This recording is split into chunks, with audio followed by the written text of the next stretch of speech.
Kali ini kita memulai dengan mengamplifikasi atau mentoakkan pengeras suara dari 7 pemimpin Afrika yang mengatakan mudah-mudahan Perang Dunia Ketiga di Eropa benar-benar terjadi. Mengapa mereka mengatakan hal tersebut? Memang kalau perang dunia, Afrika akan jadi untung. Lepas dari jajahan Eropa, kok Indonesia nggak ikut teriakan perang yuk perang ya? Apa Indonesia tidak pernah siapkan grand plan menjadi negara besar dengan momentum perang di Eropa? Lalu kita kali ini juga membahas macam-macam bentuk perang yang terjadi berbarengan dengan perang di Ukraina. Dalam banyak episode kita sudah menginformasikan bahwa sejak tahun 2017 dunia dalam keadaan perang. Namun bagi mereka, terutama pejabat yang memang tidak memahami geopolitik dunia, tidak pernah mengikuti sekolah kepemimpinan, SESCO, atau Lemhanas, topik ini memang tidak difahami. Bahkan buzzer yang tugasnya dan bayarannya hanya untuk menyerang lawan atau oposisi, tidak pernah menyerang substansi atau konten apapun. Pokoknya yang berbeda diserang. Gak perlu membahas pakai ilmu, pakai menyerang fisik atau hal yang tidak berhubungan dengan konten. Yang penting orang yang mendengar seruan buzzer tersebut bisa benci dengan yang beda pendapat dengan kebijakan pejabat yang baru. Itu aja misinya. Misalnya, Bosman mengajukan konsep printing money berbasis produksi, maka buzzer hanya menyerang anak yatim. Tahu apa itu Bosman? Atau ilmunya baca doang kok sok-sokan bicara ekonomi, doktor bukan, profesor bukan. Itu masalah buat Bosman? Ya enggak lah, kita enggak pernah repot-repot mengatakan sesuatu kepada buzzer seperti peribahasa lebah tidak akan pernah mengatakan kepada lalat bahwa madu lebih enak dari tai. Kembali ke dunia dalam keadaan perang. Kencang di tahun 2017 kita mengingatkan sekarang dalam keadaan perang waktu itu. Maka mengatur negara haruslah dengan war mode. Mengatur ekonomi juga dengan war mode. Bahkan kita ingatkan dengan buku The Economist at War, Alan Bollard penciptanya, sebagai salah satu contohnya. Namun otak sederhana memang mengartikan perang itu adalah dar der dor. Dan bahkan pejabat yang serba bisa mengatakan 40 tahun lagi Indonesia itu tidak akan perang. Perang masih aja diartikan dar der dor, bedil-bedilan. Dia ini padahal jenderal loh yang ngomong, namun sudah jadi jenderal cuan sekarang. Bukan jenderal mempertahankan tanah air lagi, tetapi mempertahankan jabatan sak matee sampai mati. Kita lanjut.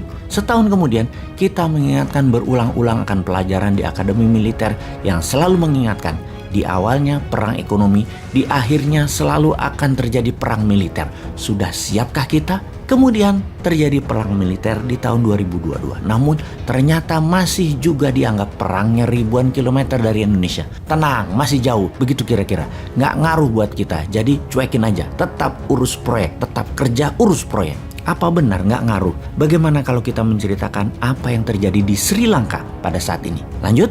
Kita mulai dengan seorang politikus kawakan di Sri Lanka bernama Mahinda Rajapaksa yang menguasai Sri Lanka sejak tahun 2005. Jabatan presiden kemudian jadi Perdana Menteri bolak-balik disandangnya. Bahkan kali ini sejak tahun 2019, saudara kandungnya Gotabaya Rajapaksa terpilih menjadi presiden Sri Lanka. Mahinda kemudian dilantik menjadi Perdana Menteri lagi. Jadi saat ini ada 5 orang bernama Rajapaksa di jabatan pemerintahan di Sri Lanka.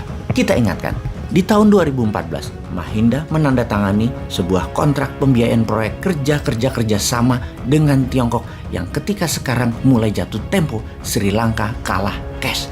Nggak punya uang, bahkan sudah tidak bisa membeli kebutuhan harian warga Sri Lanka. Sri Lanka minta bantuan IMF, hanya dapat kurang dari $1 billion pinjamannya. Kemudian terpaksa meminta bantuan India. Dan di sini India bermain dengan serius. Artinya secara geopolitik India dan Tiongkok sama-sama meminjamkan uang kepada Sri Lanka dengan tujuan yang sederhana, yaitu menjadikan Sri Lanka menjadi provinsi. Sekali lagi harus difahami, bukan provinsi dalam artian sebenarnya dicaplok kayak Georgia, Chechnya, Crimea, dan Donbas oleh Rusia. Bukan, dijadikan provinsi artinya mengikuti kebijakan India atau kebijakan Tiongkok atas semua kebijakan ekonomi yang dibuat oleh Sri Lanka. Yang artinya sesungguhnya adalah pasti yang untung adalah Tiongkoknya atau pasti yang untung adalah Indianya dengan menggunakan Rajapaksa sang pejabat sebagai agen Tiongkok atau agen India.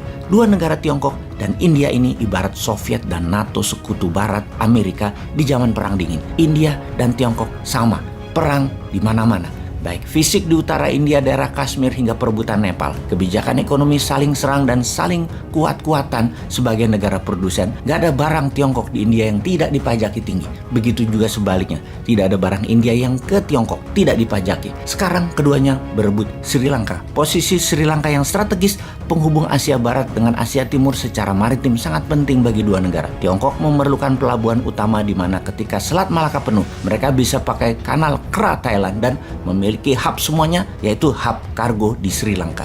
Demikian juga India yang menganggap Sri Lanka adalah buffer country, ibarat Ukraina di mata Rusia yang akan dicaplok NATO. Geostrategi kedua negara India dan Tiongkok memang matang. Namun sekarang Raja Paksa sedang ditekan oleh kebijakannya yang termakan oleh proyek dan uang Tiongkok, di mana tidak bisa membayar plus harga naik di dunia membuat bukan saja mahal barang-barang seperti bensin, minyak goreng, susu, tepung, beras, tetapi barang-barang tersebut langka, tidak ada, hilang.